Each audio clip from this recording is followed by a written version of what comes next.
Hello guys, আজকে দুঃখের বিষয় যে আমার স্বপ্নের বাড়িতে বন্যা হয়ে গেছে। সেই বন্যার মধ্যে আজকে চা বানাতে আসলাম আমার ননদির জন্য, কুটনি ননদির জন্য চা বানাতে আসলাম।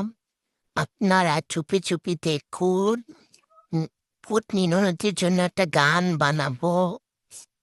এক কাপ চা বানাই নাগিনের জন্য, পাতি দিলাম।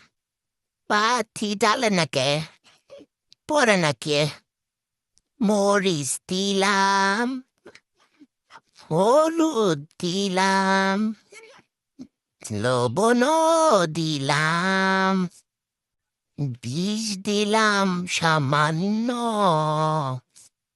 এক কাপ চা বানাই নাগিনের জন্য। গাইস চুপ চুপ, দেওয়ালেরও কান আছে, শুনে যাবে। বলবো চা খেয়ে বিনিষ্ট করে মারা গেছে। দেখি নাগিনেরকে চাটা দিয়ে আসি। কেমন হয়েছে বন্ধুরা?